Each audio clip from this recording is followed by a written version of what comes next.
say, man, look out back with another banger, Jack. And today we about to get into the story of Rio Da Yung OG. So we finna get into the story of how Buddy was coming on this hoe, you dig me? A lot of my family, like, they call me big time and famous, and I be like, that's not it. Like, I'm still the same person. I love you, dog. But when you get in that bitch, whatever you need, you know the number. Welcome back to another episode of True Street TV, where we cover everything street related. Hit that like, subscribe, and notification bell, and let's get right into Shout out True Street TV for this, man. it. Today's story brings us to Flint, Michigan. Located just an hour northwest of Detroit, Flint is a relatively small city with a population around 80,000 people. The city would make national news in 2014 while going through a financial crisis. The city's emergency manager made the decision to stop getting their water from Detroit's water department. Instead, they began sourcing the city's water directly from the Flint River in order to save some money. Flint residents began complaining about the smell, taste, and appearance of the water. I remember that shit. It turns out the incompetent city officials failed to apply anti-corrosion chemicals to the water pipes, causing lead from the aging pipes to leach into the water. This would expose around 100,000 residents to elevated levels of lead in the water. As we know, lead poisoning is very dangerous and can have long-lasting effects on the person. This would result in a $620 million settlement that the city of Flint still hasn't paid out to the residents to this day. Oh, they ain't gonna get there, they ain't gonna worry about it. Residents to leave Flint. The city went from around 100,000 people to only around 80,000 today. One of the residents that stayed behind is 30-year-old Demario Horn, or better known by his rap name, Rio Da Yung OG. A lot of people think Rio is from Detroit, and although it is only an hour away, Flint has its own culture and sound and is where Rio was born and raised. Rio was adopted right after being born in the hospital and will find out after arguing with an older cousin. Because I got adopted when I was like 3 days old at the hospital. Damn. One day, me and my cousin was like, I think we was arguing. Yeah, nigga gonna say some whole shit. I had made her mad as hell. And she was like, you're not even our blood, woo, woo, woo. He would later talk to his mom about the argument and would find out a woman he's known his whole life, who he thought was just his mother's friend, was actually his birth mother, and she was using drugs at the time, not able to care for the baby. Rio would talk about how this made him resent his birth mother, as he was the only kid she had that was given up for adoption. Damn. His blood brother by his father is a popular rapper by the name Louis Ray. Their father goes by the name Ray K47 and is a well-known dude in Flint known as the Chevy King for his old school Chevys. His father is described as being extremely funny and outspoken, which makes perfect sense as Rio's style has a lot to do with his humor and talking crazy. Although Rio's father wasn't involved in his life as a kid, they were able to develop a friendship later on as he became closer to his brother Louis. Anybody who mess around in Flint for the last 20 years, they know Ray K47 for sure.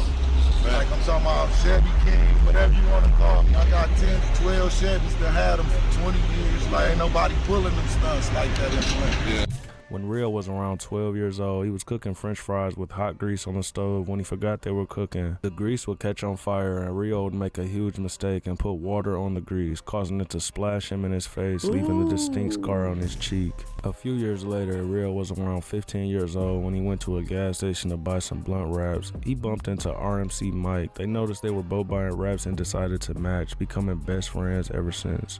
Rio was also close to local Flint rapper Grindhard E, and in around 2015 they would all buy a studio and start rapping together.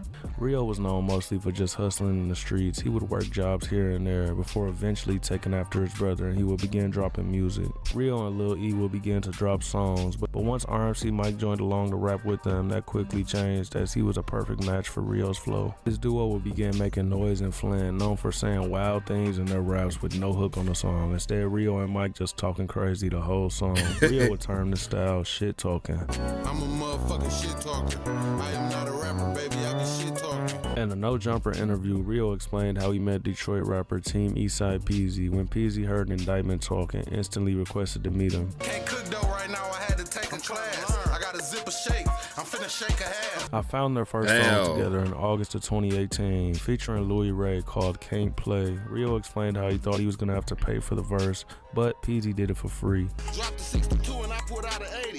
Took my bitch to the doctor, she said her stomach aching. At this time, Rio had a little buzz in Flint, but had a decent job. Hey, that's totally different from down south, really. Like, That's totally different, bro. I like that shit though. That shit. That's not that. That shit clear. I like that shit. Was in the streets hustling and just had his first. I see how Greasy be coming up with his shit down. That shit crazy. So he really wasn't focused on rap like that. Easy would bring Rio down to Detroit and take him over to the east side to listen to Rio's music, amazed at what he was hearing, telling Rio he doesn't realize how good he is. And if you're from the Midwest, most of us know that Peasy is one of the all-time greats when it comes to Detroit rap. They would become close friends after this and would begin hanging out every day, both with one foot in rap and one in the streets. Shortly after meeting each other, Peasy made around $50,000 in one day from rap and showed it to Rio to convince him to take rap more serious. Rio would listen and begin dropping visuals to his songs at the end of 2018, gaining tens of thousands of views per day. Peasy was arrested a few years back in 2016 on RICO charges and knew he was going to prison soon. He would press Rio to hold the rap down while he was gone. Rio would do just that, dropping huge songs all through 2019, with the first being Shit Talking, which the music video was released in January. And about a month later, on February 25th, 2019, Rio would catch a gun case in Flint, being released on a $5,000 bond. Peasy would stress to him that he needs to leave the streets alone and focus on rap before he gets indicted by the feds. And crazy enough, Rio was indicted by the feds 2 weeks later for conspiracy to sell drugs, being caught on a phone tap. Peasy fighting in his case, he finna go in, like he getting closer to his sentencing date. He called me, he like, bro, I need you to rap. He like, I'm finna go to prison. Bro, in need prison. some help. You can't get indicted too? I'm like, hell no, I ain't gonna get indicted. I'm finna rap, fuck it. Fuck around and get indicted 2 weeks later. He would sit in jail and be denied bond at first. As most people know, the feds will try anything to deny a bond. The prosecutor brought one of Rio's music videos up where they reenacted the killing of a police officer and tried to use this as a reason not to let him out on bond, also using a line in one of his songs saying he was intimidating a witness. Bro, they listened to my son in court for 30 minutes, bro. Kept playing the same part back. When I said, if a nigga snitch on my man's, he'd be laying flatter than a skinny bitch ass when her pants baggy. Metaphor on their ass. If my nigga snitch, he'd be laying flatter than a skinny bitch ass when her pants baggy. Rio would call home feeling discouraged about rapping because he couldn't get out on bond and would tell the cameraman to take down all of his videos. But the cameraman would tell him that Shit Talking had already gained 60,000 views in just a few weeks. Today, the song sits at over 3 million views.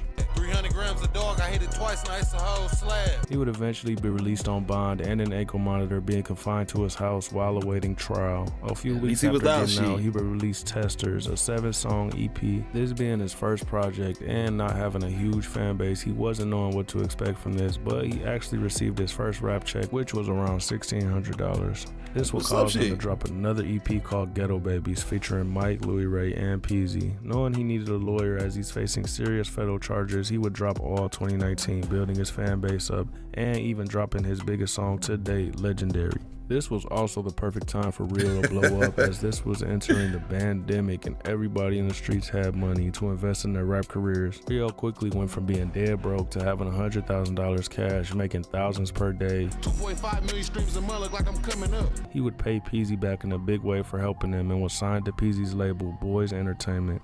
Peasy also signed RMC Mike. Peasy would go to the feds around August of 2019, and Rio would pretty much take over for a stretch of time, with almost every video getting millions of views. He would drop 3 projects in 2020 and plenty singles, notably a feature called See You with other Michigan artists. This song sits at 13 million views today. Gotta vote to get me knocked off, cause I'm a made nigga. Sweep a whole house out with this AR, I'm a made. Yeah.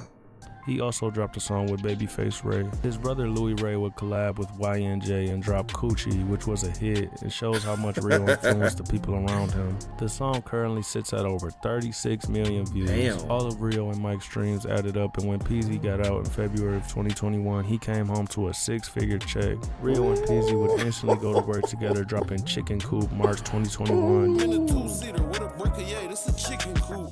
This reunion would be bittersweet because just as Peasy got out, Rio was going in. Rio ended up taking a 5-year plea deal for the conspiracy and would let the world know, releasing Last Day Out, talking about him going away. This is my last day out, I'm finna jump fresh. Pull 100K out, go to the set. He would record hundreds of songs and plenty of videos to drop while he's away to keep his name buzzing. Peasy would release an album called Free Rio and would continue dropping his music along the way, which never seemed to slow down. And although he's been gone over 3 years, he has over 1.5 million monthly Spotify Damn. listeners, and just to put that into perspective, Peasy has around 1 million. Rio has been in prison for the last 3 years and only has a couple months left, as he's set to be released at the end of this year. I can't wait to see what he has planned once released. If you enjoy this kind of content, hit the like, subscribe, and notification bell.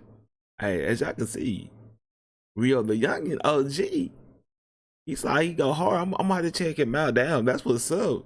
Then he looked out for his man, gave him a 6-figure check. Hey, bro, that's love right there.